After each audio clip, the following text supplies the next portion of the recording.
Welcome to my channel tricks and solution. আজকে time and ডিস্টেন্সের কিছু অঙ্ক নিয়ে তোমাদের সাথে আলোচনা করব। খুব ইম্পর্ট্যান্ট একটা চ্যাপ্টার, যেখান থেকে আইসিডিএস মেইনস বা ডাব্লিউবিপিএসআই এর মেইনসে একাধিক অঙ্ক আসার সম্ভাবনা থাকে। তাই শেষ পর্যন্ত ভিডিওটি দেখবে। আর যে অঙ্কগুলো দেখাবো সেগুলোর প্র্যাকটিস সেটের পিডিএফ লিঙ্ক ডিসক্রিপশন বক্সে দেওয়া আছে, তোমরা অবশ্যই ডাউনলোড করে প্র্যাকটিস করবে। ভিডিওটি ভালো লাগলে অবশ্যই লাইক, শেয়ার ও সাবস্ক্রাইব করবে। চলো শুরু করা যাক। দেখো এই অঙ্কটা কি বললো if the price of a commodity is raised by 25%, find by how much percent a household must reduce its consumption not to increase his expenses. মানে বললো যদি কোনো পণ্যের দাম 25% বাড়ানো হয়, তবে কোনো পরিবারের খরচ না বাড়িয়ে কত শতাংশ ব্যবহার কমাতে হবে। এটা কীভাবে করব? এটা আমরা ধরে নেব ধরি 100 টাকায় পাওয়া যেত 200 কেজি, মানে দাম বাড়ার আগে। ধরি 100 টাকায় পাওয়া যেত 200 কেজি, মানে এখানে আমি আমার সুবিধার জন্য 200 কেজি ধরলাম। অনেকে 100 কেজি বা গ্রাম ধরে, আমি একটু বেশি করেই ধরলাম যাতে ক্যালকুলেশন করতে সুবিধা হয়, তার জন্য বেশি করে ধরলাম। তোমাদের ইচ্ছা মতন তোমরা যা খুশি তাই ধরতে পারো। তো ধরে নিলাম যে 100 টাকায় পাওয়া যেত 200 কেজি। তো এবার কি বললো যে কোনো জিনিসের দাম যদি 25% বেড়ে যায়, তো এটা তো আগে পাওয়া যেত 100 টাকায় 200 কেজি, তাহলে দাম বাড়ার পরে কতটুকু বাড়লো? 25% বাড়লো। তো এখানে দেখে নেবে 25% দাম বাড়ায়, লিখে নেবে 25% দাম বাড়ায় 125 টাকায় পাওয়া যায় 200 কেজি। ঠিক আছে? তো মানে 100 টাকায় আগে যখন পাওয়া যেত 200 কেজি, এখন দাম বাড়াতে এখন কত পাওয়া যায়? 125 টাকায় পাওয়া যায় 200 কেজি। মানে 200 কেজির দাম আগে ছিল, দাম বাড়ার আগে 100 টাকা, এখন 200 কেজির দাম হয়ে গেছে 125 টাকা। এবার কি করব? দেখো এখানে বললো যে খরচ না বাড়িয়ে, মানে ও খরচ না বাড়িয়ে ব্যবহার কমাবে। ও আগে দাম বাড়ার আগে কতটুকু ব্যবহার করতো? 200 কেজি। 100 টাকায় ব্যবহার করতো 200 কেজি। এবার তো দাম বেড়ে গেল, 125 টাকা হয়ে গেল। আমাকে কি বললো যে খরচ বাড়াবে না। তার মানে ও আগে 100 টাকায় যা খেত এখন ওই 100 টাকাই খাবে। তাহলে 100 টাকায় খেলে তো এখন আর 200 কেজি ব্যবহার করতে পারবে না। আগে তো যেমন 200 কেজি ব্যবহার করতো, মানে 100 টাকায় 200 কেজি পেত, কিন্তু এখন তো আর 100 টাকায় 200 কেজি পাবে না, কম পাবে। আমাকে সেটাই বের করতে বলছে। তার মানে আমি এখান থেকে দেখি 125 টাকায় যদি এখন 200 কেজি পায়, তাহলে 1 টাকায় কতটুকু পাবে? তোমরা একটু লিখে করবে। 1 টাকায় কতটুকু পাবে? 200/125 কেজি। এটা এখন পাবে 1 টাকায়। তাহলে আমি তো আগে 100 টাকার খেতাম, এখন 100 টাকা, তাহলে এখন 100 টাকায় কতটুকু পাবো? 100 টাকায় পাবো 200/125 ইন্টু 100 কেজি। এটা ক্যালকুলেশন করি, এটা কাটলে পরে কত? 25 দিয়ে 5, এটা 4, 5 দিয়ে 40, হয়ে গেল 160 কেজি। তাই তো? দেখো আমি আগে 100 টাকায় 200 কেজি পেতাম, আর এখন 100 টাকায় 160 কেজি পাই। তো এখানে প্রশ্নে বললো যে ব্যবহার কতটুকু কমাবো। দেখো আগে 200 কেজি আর এখন 160 কেজি, তার মানে ব্যবহার কত কমলো? ব্যবহার কমলো, সুতরাং ব্যবহার কমে 200 মাইনাস 160 ইজুকাল টু 40 কেজি। ঠিক আছে? তার মানে আমাকে কত শতাংশ ব্যবহার কমলো? আমাদের 40 কেজি কতর উপরে কমলো? 200 কেজির উপরে। আগে আমি 200 কেজি পেতাম, এখন 200 কেজিতে 40 কেজি কমে গেল। তাহলে লিখি 200 কেজিতে ব্যবহার কমে 40 কেজি। 200 কেজিতে ব্যবহার কমে 40 কেজি। 1 কেজিতে ব্যবহার কমবে 40/200 কেজি। তাহলে 100তে কত কমে? 100তে কমে 40/200 ইন্টু 100। এটা ক্যালকুলেশন, 40 হবে। ক্যালকুলেশন করলে কত? 0 0 কাটা, 2 দিয়ে কাটলে 20 হয়ে গেল 20%। এটাই হচ্ছিল আমাদের ব্যবহার কমে। বোঝা গেল তো? এই অঙ্কটাই দেখবে কিছু কিছু জায়গায় ওই চিনির দাম বেড়ে গেলে এখন ব্যবহার কত কমবে, এইভাবে দিবে, মানে একই অঙ্ক। এই অঙ্কগুলোর এক্সাম্পল আমি প্র্যাকটিস সেটে দিয়ে রেখেছি, তোমরা ডিসক্রিপশন বক্স থেকে পিডিএফ লিঙ্ক ডাউনলোড করে প্র্যাকটিস করবে। আশা করি কোনো অসুবিধা হবে না। পরের অঙ্ক দেখো। এখানে বললো a thief steals a car at 1 PM and drives at 45 kilometre per hour. The thief is discovered at 2 PM and the owner sits an another car at 54 kilometre per hour. When will he catch the thief? মানে বললো একটা চোর দুপুর 1টায় একটি গাড়ি চুরি করে 45 kilometre per hour বেগে গাড়ি চালিয়ে পালিয়ে যায়। গাড়ির মালিক দুপুর 2টার সময় বুঝতে পেরে অন্য একটি গাড়িতে 54 কিলোমিটার পার আওয়ার বেগে চালিয়ে চোরটির পিছু নেয়। তাহলে চোরটি কখন ধরা পড়বে? এই চোর পুলিশের অঙ্কে দেখো, চোরের স্পিড, চোর যে গাড়িটা চালালো তার স্পিড কত? 45 কিলোমিটার পার আওয়ার। আর মালিকের গাড়ির স্পিড কত? 54 কিলোমিটার পার আওয়ার। চোর দুপুর 1টায় গাড়ি চুরি করলো, আর মালিক দুপুর 2টায় বুঝতে পারলো যে গাড়িটা চুরি গেছে। তো এই ধরনের অঙ্কের ক্ষেত্রে আমরা সবাই জানি যে আপেক্ষিক গতিবেগ আমরা বের করতে হয়। আপেক্ষিক গতিবেগ, আচ্ছা আপেক্ষিক গতিবেগ কি? সবসময় মনে রাখবে যে গতিশীল কোনো দুটো বস্তু যদি একই দিকে যাত্রা করে, তাহলে তাদের যে গতিবেগ, সেই গতিবেগটা মাইনাস হয়ে যায়, সেটা হয়ে যাবে ওদের দুজনের আপেক্ষিক গতিবেগ। আবার আরেকটা জিনিস দেখো, গতিশীল দুটো বস্তু যখন পরস্পরের দিকে যাত্রা করে তখন তাদের গতিবেগ প্লাস হয়ে যায়, এটা চলে আসে আপেক্ষিক গতিবেগ। যখন দুটো গতিশীল বস্তু পরস্পরের দিকে যাত্রা করে তখন তাদের আপেক্ষিক গতিবেগ প্লাস হয়ে যায়। আবার একই দিকে যখন যাত্রা করবে দুটো গতিশীল বস্তু, তাদের গতিবেগ মাইনাস হয়ে যায়, এটাই হয়ে যায় ওদের আপেক্ষিক গতিবেগ। ক্লিয়ার? তো এইখানে চোর পুলিশের অঙ্কে সবসময় চোর আর পুলিশ একই দিকে যাত্রা করবে। প্রথমে চোর গাড়ি নিয়ে পালালো 45 কিলোমিটার পার আওয়ার বেগে, পরে মালিক তার থেকে বেশি স্পিড না হলে তাকে ধরতে পারবে না, তার জন্য মালিকের স্পিড দেখো বেশি। তাহলে ওরা কোনটা? এদের একই দিকে যাত্রা করছে, তার মানে ওদের আপেক্ষিক গতিবেগ কী হবে? মাইনাস হয়ে যাবে। তাহলে সুতরাং আপেক্ষিক গতিবেগ সমান 54 মাইনাস 45 = 9 কিলোমিটার পার আওয়ার। এটা হলো ওদের আপেক্ষিক গতিবেগ। বাস, এবার দেখো এই যে চোর দুপুর 1টার সময় গাড়িটা চুরি করলো, 45 কিলোমিটার পার আওয়ার বেগে চালিয়ে পালিয়ে গেল। এবার দুপুর 2টায় মালিক বুঝতে পারলো যে তার গাড়িটা চুরি গেছে। তার মানে এই যে 1টার থেকে 2টো, এই 1 ঘন্টা তো আর চোরটা গাড়ি নিয়ে বসে থাকেনি, সে তো গাড়ি চালাচ্ছিল। তার মানে এই 1 থেকে 2টো পর্যন্ত এই যে 1 ঘন্টা, এই 1 ঘন্টায় চোর কত দূর গেল? চোরের তো স্পিড 45 কিলোমিটার পার আওয়ার, তার মানে ও 1 ঘন্টায় 45 কিলোমিটার চলে গেল। তার মানে 1 ঘন্টায় চোরটা কত দূর যায় সেটা বের করে নিই। সুতরাং 1 PM থেকে 2 PM পর্যন্ত চোরটি 1 ঘন্টায় যায় কত কিলোমিটার যাবে? যেহেতু 45 কিলোমিটার পার আওয়ার স্পিড, তার মানে ও 1 ঘন্টায় যায় কত? 45 কিলোমিটার চোরটি। বোঝা গেল তো? আমি একটু নিচে লিখলাম, জায়গা ছিল না বলে। যখন মালিক বুঝতে পারলো যে তার গাড়ি চুরি হয়ে গেছে, ও 2টোর সময় বুঝতে পারলো, ততক্ষণে চোরটা 45 কিলোমিটার চলে গেল। তো এই যে মালিক যখন ওর পিছু নিল 54 কিলোমিটার পার আওয়ার বেগে, তখন এই স্পিডে তো এই ডিস্টেন্সটা ওকে মেক আপ করতে হবে। সেটা কীভাবে করবে? এবার আমাদের ইউজ করতে হবে 9 কিলোমিটার পার আওয়ার, এই আপেক্ষিক গতিবেগটা যেটা আমরা আগে বের করলাম। এই আপেক্ষিক গতিবেগ মানে কি? এই আপেক্ষিক গতিবেগ মানেই 1 ঘন্টায় কমে 9 কিলোমিটার। মানে আমরা এখানে বলতে পারি এই কথাটার মানেটা কি? এই কথাটার মানেটা হলো 9 কিলোমিটার কমে গেল 1 ঘন্টায়।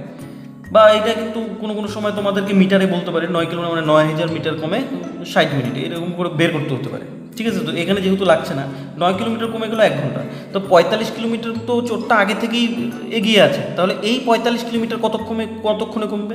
9 কিলোমিটার কমে 1 ঘন্টায়, 1 কিলোমিটার কমে 1/9 ঘন্টায়, তাহলে 45 কিলোমিটার কমবে 45/9 = 5 ঘন্টা। ক্লিয়ার? তার মানে 5 ঘন্টা পরে চোরটিকে মালিক ধরে ফেলবে। এই যে 5 ঘন্টা পরে যে মালিক চোরটিকে ধরে ফেলবে, তাহলে কটা বাজবে চোরটাকে ধরতে? দেখো, মালিক কটার দিকে রওনা দিল? 2টোর সময় রওনা হলো, 5 ঘন্টা লাগলো এই 45 কিলোমিটার মেকআপ করতে। কটার দিকে ধরবে? সুতরাং চোরটি ধরা পড়বে 2টোর পরে আরও 5 ঘন্টা, মানে 7টার সময় চোরটা ধরা পড়বে। বোঝা গেল তো? আরেকবার বলে দিচ্ছি কী করব। প্রথমেই আমরা চোর পুলিশের অঙ্কে আপেক্ষিক গতিবেগ বের করে নেব। যেহেতু ওরা দুজনেই একই দিকে যাত্রা করবে, তার মানে ওদের রিলেটিভ স্পিড অর্থাৎ আপেক্ষিক গতিবেগ বিয়োগ হয়ে যাবে। তারপরে কি করব? দেখব যে চোরটি কত দূর এগিয়ে আছে। 1 ঘন্টায় চোরটি এটাতে 45 কিলোমিটার এগিয়ে ছিল, তার মানে 9 কিলোমিটার ওদের যদি 1 ঘন্টায় কমে, 1 কিলোমিটার কতক্ষণে কমবে, আর 45 কিলোমিটার কতক্ষণে কমবে। দেখলাম যে 5 ঘন্টা। এখানে মালিকটি দুটোর সময় জানতে পারলো, তার মানে চোরটি কখন ধরা পড়বে, চোরটি ধরা পড়বে 2টোর পরে আরও 5 ঘন্টা, তার মানে 7টার সময়। এই চোর পুলিশের অঙ্কে আরেকভাবে অঙ্ক একটা হয়, দেখো এখানে কি বললো a thief is spotted by a policeman from a distance of 200 metre. When the policeman started chasing, the thief also start running. Assuming speed of the thief 10 km per hour and that of the policeman 12 km per hour, how long will it take to catch or overtake the thief? মানে বললো একটা police 200 metre দূর থেকে একটা চোরকে দেখতে পেলো। পুলিশটি এবার যখন চোরটার পিছনে তাড়া করলো 12 কিলোমিটার পার আওয়ার বেগে, চোরটিও তখন 10 কিলোমিটার পার আওয়ার বেগে ছুটতে শুরু করলো। তাহলে পুলিশটি কখন চোরটাকে ধরতে পারবে? তো এই অঙ্কগুলোর ক্ষেত্রে আমি আগেই বললাম যে রিলেটিভ স্পিড বা আপেক্ষিক গতিবেগ কী। যেহেতু পুলিশটা আর চোরটা একই দিকে দৌড়াচ্ছে, তাই ওদের রিলেটিভ স্পিড বা আপেক্ষিক গতিবেগ আমাদের মাইনাস হয়ে যাবে। তাহলে আপেক্ষিক গতিবেগ কত হয়ে যাবে? আপেক্ষিক গতিবেগ হবে 12 - 10 = 2 কিলোমিটার পার আওয়ার। এবার দেখো যে চোরটাকে তো পুলিশ 200 মিটার দূর থেকে দেখতে পারলো। মানে ধরো এটা যদি 200 মিটার হলো, এখানে চোরটা আছে, এখান থেকে পুলিশ দেখতে পেলো এ তো 10 কিলোমিটার পার আওয়ার বেগে ছুটবে, আর এ 12 কিলোমিটার পার আওয়ার বেগে ছুটবে। এদিকে দৌড়বে আর এদিকে দৌড়বে। তো যেহেতু পুলিশের স্পিড বেশি এর থেকে, তাহলে তো পুলিশটা অবশ্যই চোরটাকে ধরতে পারবে।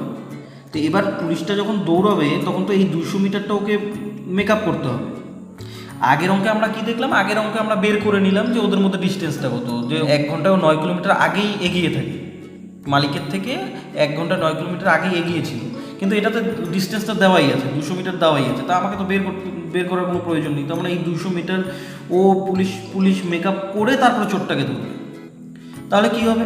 তাহলে দেখো এই যে 2 কিলোমিটার পার আওয়ার, এখানে আমাকে 200 মিটার মেক আপ করতে হবে। আমি এর আগের অঙ্কে বললাম যে কিলোমিটার পার আওয়ার মানে এই যে 2 কিলোমিটার পার আওয়ার, এটা মানে আমরা বলতে পারি 2000 মিটার কমে 60 মিনিটে। তো এটাই লিখি যে 2000, যেহেতু আপেক্ষিক বেগ 2 কিলোমিটার পার আওয়ার, তার মানে 2000 মিটার, 2 কিলোমিটার মানে 2000 মিটার, এই 2000 মিটার কমবে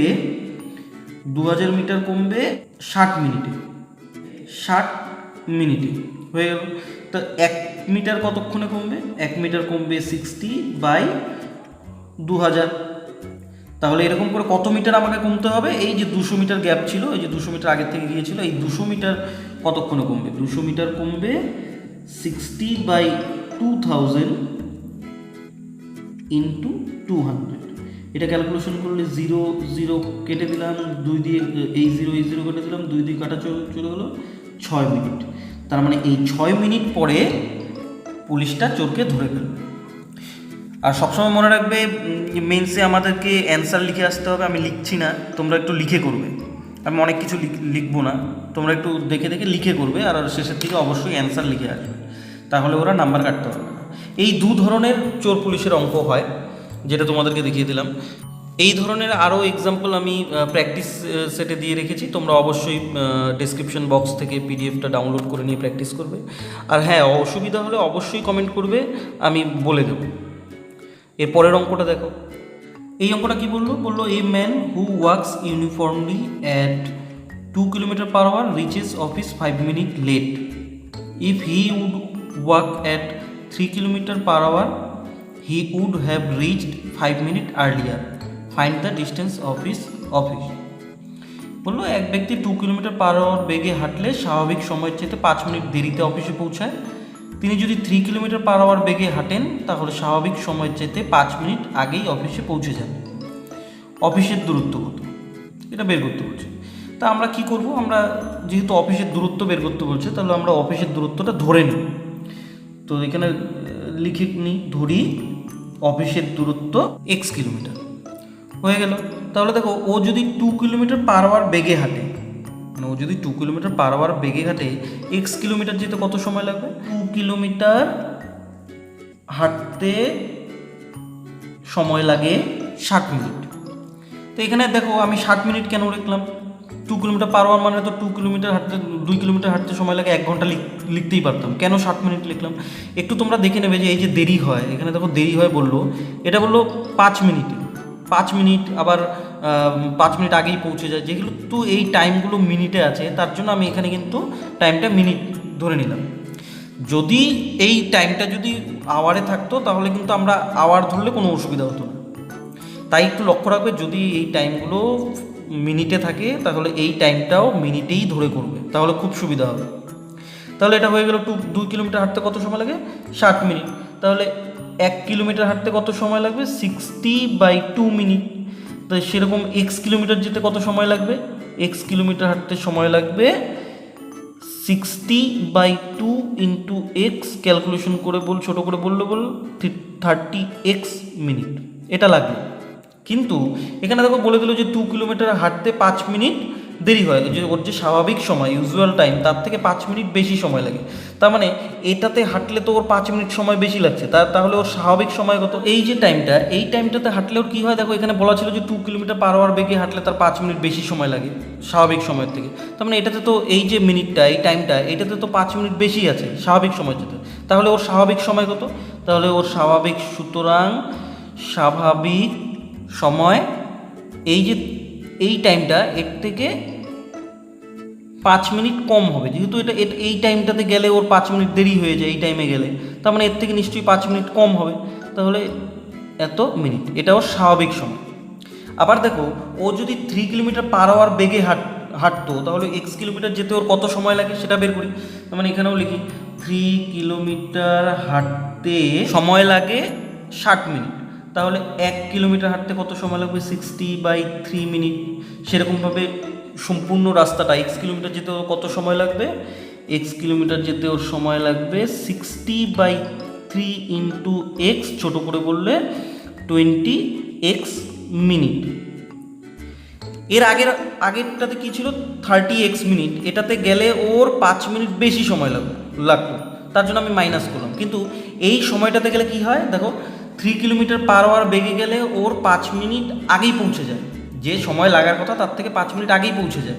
তার মানে এটা নিশ্চয়ই স্বাভাবিক সময়ের থেকে 5 মিনিট কম সময়। তার মানে এটার সঙ্গে যদি আমি 5 মিনিট বাড়িয়ে দিই তাহলে ওর স্বাভাবিক সময় বেরিয়ে যাবে। তাহলে এখানেও এই হিসেবে এর স্বাভাবিক সময় কত? সুতরাং স্বাভাবিক সময় 20x প্লাস 5, যেহেতু এই সময়ে গেলে ও স্বাভাবিক সময়ের 5 মিনিট আগেই পৌঁছে যায়, তার মানে এত মিনিট হয়ে গেল। তার মানে দেখো, এটাও স্বাভাবিক সময়, এটাও স্বাভাবিক সময়, তার মানে এই সময়টা আর এই সময়টা সমান হওয়ার কথা, সেটাই আমরা লিখি প্রশ্নানুসারে এই 30x - 5 এই টাইমটা ইজুকাল টু এই টাইমটা, যেহেতু দুটো সমান সমান হয়ে গেল। এবার এক্স পাশাপাশি নিয়ে নাও, তোমরা একটু লিখে করবে, আমি একবারে করলাম। তার মানে এক্স পাশাপাশি এক পাশে নিয়ে আসলে হয়ে যাবে 10x ইজুকাল টু, সংখ্যাগুলো এক পাশে নিয়ে আসলে হয়ে যাবে 10। সুতরাং x equal to 10/10 equal to 1 kilometre. তার মানে আমাদের অ্যান্সার হয়ে গেল অফিসের দূরত্ব কত? 1 কিলোমিটার। বুঝে গেল তো? এটাই আমাদের অ্যান্সার। এখানে দেখো, এখানে তো আমাকে অফিসের দূরত্ব বের করতে বললো, তাই তো? কোনো প্রশ্নে কিন্তু দিয়ে দিতে পারে যে ওর যে অ্যাকচুয়াল টাইম মানে স্বাভাবিক সময় সেটা কত, সেটা যদি বের করতে বলে আমরা কীভাবে করবো? দেখো, এটা স্বাভাবিক সময় তো আমরা বের করলাম, এখানে শুধু এক্সের মান পুট করে দেবে হয়ে যাবে। তো এখানে স্বাভাবিক সময় কত হতো দেখো, এক্সের মান তো 1, তো মানে 30 × 1 - 5, মানে 30 থেকে 5 গেলে পরে 25 মিনিট। 25 মিনিট হচ্ছে ওর অ্যাকচুয়াল টাইম বা স্বাভাবিক সময়। এটা তো পুট করলে ওই 25ই আসবে। দেখো, 20 × 1 + 1 + 5, তার মানে হয়ে গেল 25 মিনিট। যে কোনো মানে এই অঙ্কটা দুভাবে আসতে পারে, একটাতে বলতে পারে তোমার অফিসের দূরত্ব, বা আমাকে জিজ্ঞাসা করতে পারে অ্যাকচুয়াল টাইম কত লাগবে। এই দুটোভাবে অ্যান্সার বের করতে বলতে পারে। বুঝে গেল? আজকে এটাই ছিল আমাদের শেষ অঙ্ক। এই অঙ্কটারও এক্সাম্পল আমি ডিসক্রিপশন বক্সে PDF লিঙ্ক দিয়ে রেখেছি, তোমরা অবশ্যই ডাউনলোড করে প্র্যাকটিস করে নেবে। আর অসুবিধা হলে অবশ্যই কমেন্ট করবে। আর ভিডিওটি ভালো লেগে থাকলে অবশ্যই লাইক, শেয়ার ও সাবস্ক্রাইব করবে। Thank you.